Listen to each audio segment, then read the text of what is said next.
Hello बच्चों, welcome to your own channel math master. छोटा सा प्यारा सा नन्हा सा। और आज मैं आपको लॉ ऑफ ग्रेविटेशनल के बारे में बताऊंगा, है ना। Before I start, please subscribe my channel and share with your friend, right. तो अब हम समझते हैं, एक कहानी की तरह समझते हैं इसको। ठीक है, कैसे समझते हैं?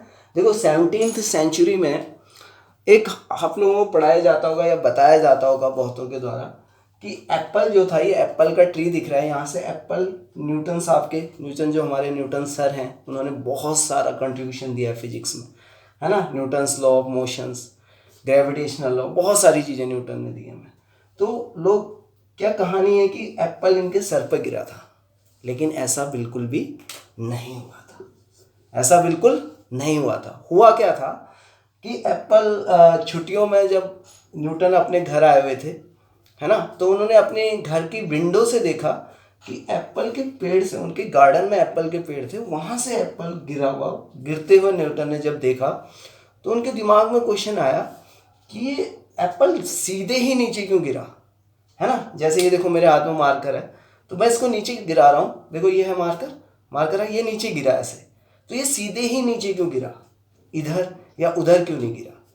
तो वहीं से क्वेश्चन का उनके दिमाग में बहुत ज़्यादा क्यूरियोसिटी आ गई और वो उसको सोचने लगे। और कुछ साल बाद न्यूटन एक यूनिवर्सल लॉ ऑफ ग्रेविटेशन लेके आए। तो वो लॉ उन्होंने क्या दिया हमें, देखो उनकी क्यूरियोसिटी उनको कहाँ ले गई, एक नई खोज की तरफ ले गई, और उन्होंने यूनिवर्सल लॉ ऑफ ग्रेविटेशन बनाया।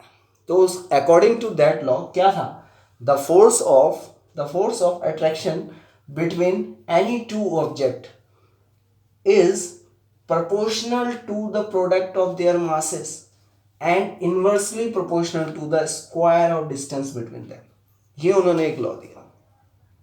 ठीक है, तो इस लॉ को हम एक्सप्लेन करेंगे। कहानी आपको समझ में आ गई होगी, है ना, कि एप्पल गिरते हुए न्यूटन सर ने देखा था, है ना। तो ये लॉ क्या कहता है, देखो लॉ ये कहता है कि जो फोर्स है, फोर्स ऑफ अट्रैक्शन, अगर ये बड़ा मास है, सपोज ये अर्थ है, अर्थ का मास अगर हम कैपिटल एम लें और ये छोटा ऑब्जेक्ट है ना, उसका मास स्मॉल एम लें, दिस इज स्मॉल एम, और इनके बीच की जो डिस्टेंस है, the distance between these two इस डी ले लें हम, है।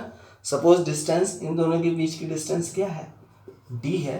तो उन्होंने बोला कि जो फोर्स है, फर्स्ट लाइन देखिए, the force of attraction between this, यानी फोर्स ऑफ अट्रैक्शन एफ, ये कोई फोर्स एक एफ इस पे लगाएगा, ये भी एक फोर्स लगाएगा एफ, और ये फोर्स दोनों बराबर होंगे, फोर्स ऑफ अट्रैक्शन है।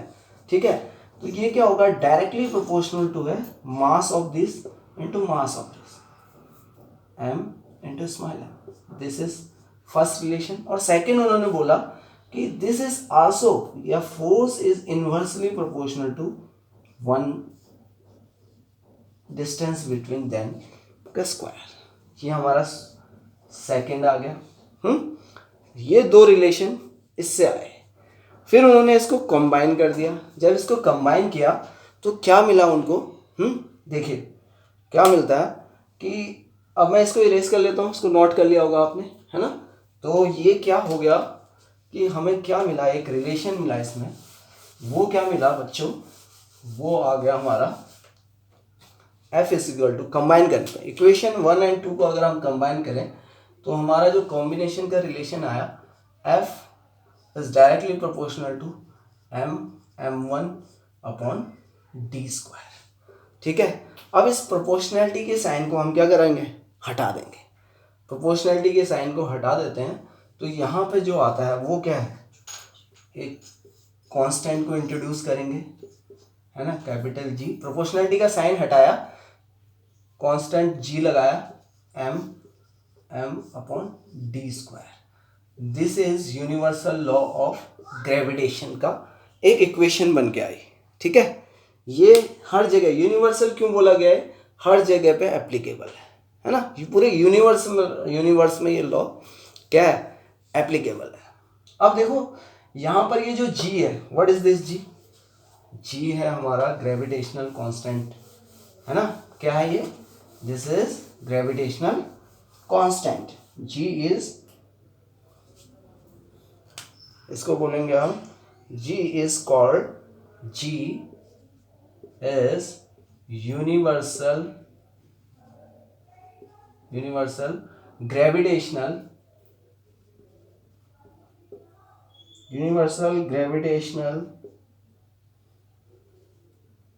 gravitation constant. और ये कांस्टेंट है तो इसकी वैल्यू क्या रहेगी, कांस्टेंट रहेगी। और इसकी वैल्यू होती है g इज इक्वल टू 6.7632, 76 ले सकते, यू कैन टेक 6, है ना, 6 इंटू 10⁻⁻11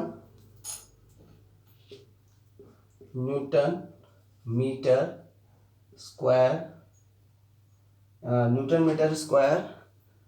और क्या हो जाएगा, न्यूटन मीटर स्क्वायर, और उसको सॉल्व करेंगे तो हमारे पास आएगा newton metre square and KG की पावर -2, ये आएगा। ठीक है, this is SI unit. SI unit क्या लिखी मैंने, न्यूटन मीटर स्क्वायर केजी की पावर -2। ठीक है, ये आ गया हमारा इसका एसआई यूनिट, ये हमें याद होना चाहिए।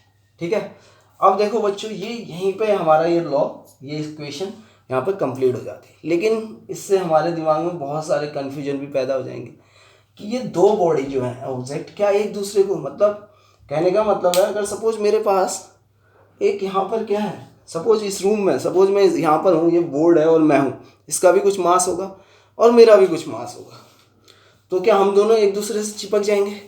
ऐसा होगा क्या? नहीं होगा। क्यों? क्योंकि हम दोनों का मास क्या है ना, कंपेरेटिवली मास ऑफ अर्थ बहुत ही छोटा है, बहुत ही छोटा है ना।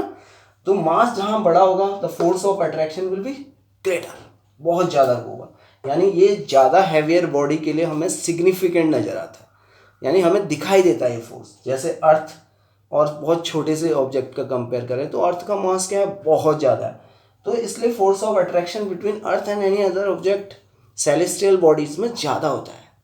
ठीक है, तो दिस इज यूनिवर्सल लॉ। और ये कैसा मास है, फोर्स ऑफ, कैसा फोर्स है ये, दिस इज, हमने जब इलेक्ट्रोस्टैटिक फोर्स पढ़ा था वहाँ पे क्या था, प्लस माइनस चार्जेस के द्वारा जो फोर्स था वो फोर्स ऑफ अट्रैक्शन। ठीक है, अट्रैक्ट करता था और क्या करता था, रिपेल करता था। ठीक है, इलेक्ट्रोस्टैटिक फोर्स क्या होता है बच्चों, क्या होता है, this is force of attraction and repulsion. But यहाँ पर कौन सा फोर्स पढ़ रहे हैं हम, ग्रेविटेशनल फोर्स। और ये ग्रेविटेशनल फोर्स हमेशा कौन सा फोर्स होता है, अट्रैक्शन फोर्स। कौन सा फोर्स होता है, this is only attraction force. तो हम क्या बोलेंगे, हम बोलेंगे बच्चों, एक स्टेटमेंट और नोट कर लीजिए यहाँ पर, दिस इज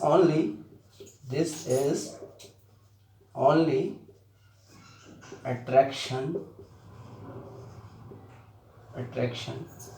फोर्स, यानी force of attraction. This is a force of attraction, केवल इसमें रिपल्सन बिल्कुल नहीं होगा, है ना। द मदर अर्थ केवल क्या करती है, अट्रैक्ट करती है, राइट। तो this is all about gravitational law of, universal law of gravitation, है ना। तो इसमें इंपॉर्टेंट क्या है, this is universal gravitational constant capital G and the value of G, यानी 6.723 भी कहीं पे लिखा रहता है, 623 भी लिखा है 10⁻⁻11 न्यूटन मीटर स्क्वायर पर केजी की पावर -2। ये आपको याद रखना है, this is SI unit of gravitation, है ना। तो प्लीज़ इसको लर्न कीजिए, रिवाइज कीजिए, ठीक है। और कब तक करेंगे वो तो पता ही है, जब तक कि इसके मास्टर ना बन जाए, है ना। तो हेल्दी रहिए और फिजिक्स और मैथ पढ़ते रहिए। सी यू गाइस।